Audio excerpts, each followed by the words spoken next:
E se a gente pensasse na Bíblia não como, sei lá, uma coleção de regras, mas sim como o roteiro de um grande drama histórico que vai se desenrolando? Hoje, a gente vai explorar uma maneira bem específica de ler as Escrituras que faz exatamente isso. Seguir a revelação de Deus passo a passo, do jeitinho que ela foi registrada. Vamos descobrir como essa abordagem funciona na prática.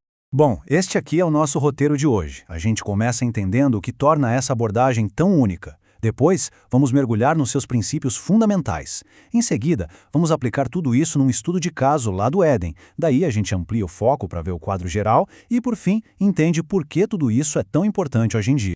Então, vamos lá para a nossa primeira sessão. A ideia aqui é pensar na teologia bíblica como um método para ler a Bíblia nos termos dela mesma. Sabe, em vez de a gente chegar com as nossas perguntas para o texto, a gente simplesmente segue a história que ele mesmo está contando, na ordem exata em que ele conta. Então, a pergunta é: como é que a Bíblia conta a própria história? A resposta, na verdade, depende muito da ferramenta que a gente usa para ler. Métodos de estudo diferentes dão perspectivas completamente diferentes. E a que vamos explorar agora nos permite ver o texto como uma linha do tempo em pleno desenvolvimento. E aqui está a distinção que é fundamental. A teologia sistemática, ela organiza os ensinamentos da Bíblia por temas. É como desmontar um carro e agrupar todas as peças, as do motor aqui, as da transmissão ali, as do chassi acolá. Já a teologia bíblica é como assistir a um vídeo da linha de montagem, vendo o carro ser construído passo a passo. Ela não vai perguntar o que a Bíblia inteira diz sobre anjos, mas sim como a nossa compreensão sobre anjos foi se desenvolvendo de Gênesis até Apocalipse. É uma linha do tempo, entende? Não um mapa de tópicos. É por isso que o nome talvez até mais exato para essa disciplina seria História da Revelação Especial.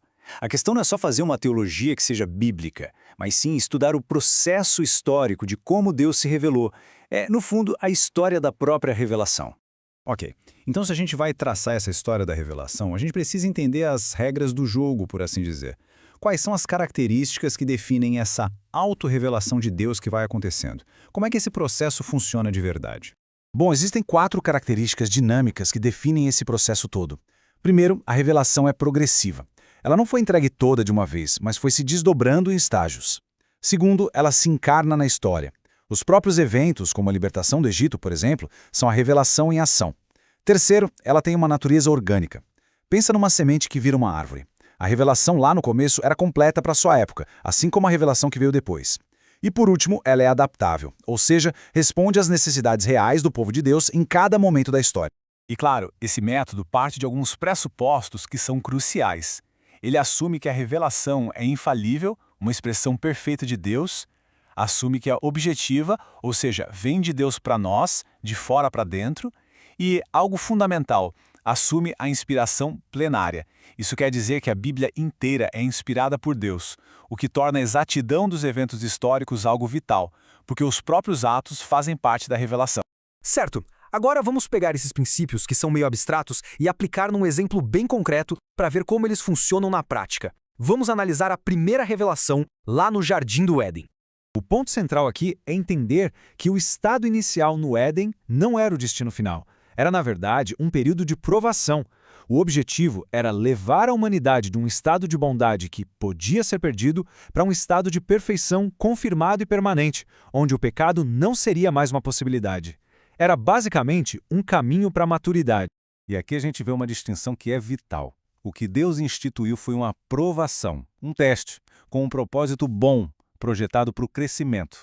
Só que aí um poder maligno externo meio que sequestrou essa provação e a transformou numa tentação com a intenção maliciosa de levar ao fracasso.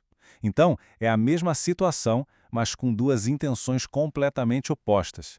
O teste era para fortalecer, a tentação para destruir.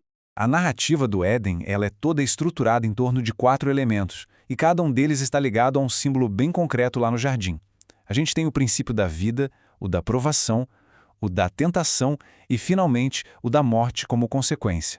E aqui, a gente precisa desfazer o mal-entendido muito comum. A árvore do conhecimento do bem e do mal não era mágica ou venenosa. O propósito dela era ser o ponto focal para uma escolha. Era um teste de obediência que não se baseava em instinto, mas sim numa decisão consciente de confiar em Deus, fortalecendo a relação pessoal com Ele. A escolha iria confirmar o amor através da obediência. Muito bem, agora vamos sair um pouco do Éden e ver como esse processo de revelação continua se desenrolando ao longo de toda a narrativa bíblica, porque, claro, a história não para em Gênesis 3. A progressão histórica é bem clara. Começa com aquela revelação pré-redentora lá no Éden. Depois, avança para o período de Moisés, com a lei e o tabernáculo. Em seguida, vem o período profético, onde a revelação chega principalmente pela palavra. E tudo isso culmina no Novo Testamento, com a revelação definitiva na pessoa de Jesus. A espinha dorsal dessa história toda é uma série de alianças, ou Berith em hebraico. E é muito importante entender que não são acordos entre partes iguais, tá? São disposições soberanas, imutáveis, iniciadas totalmente por Deus, que estruturam toda a história da redenção e da revelação. E assim a gente chega na nossa última sessão. Depois de toda essa análise, a pergunta que fica é: e daí? Por que isso importa? Qual é o valor prático de abordar a Bíblia dessa maneira? Olha, os benefícios são imensos. Esse método nos ajuda a ver como as verdades bíblicas crescem de forma orgânica, como uma árvore mesmo. Ele nos dá ferramentas para responder a críticas que ignoram essa estrutura interna da Bíblia, e com isso, a leitura das Escrituras fica muito mais viva, mais dinâmica. E, o que é crucial, mostra que as grandes doutrinas não surgem de versículos isolados, mas se desenvolvem ao longo de toda a história da revelação, com raízes bem profundas. No fim das contas, tudo se resume a isso. Como disse Tomás de Aquino, a teologia, na sua essência, é uma jornada que começa com Deus, fala sobre Deus e nos conduz de volta a Ele.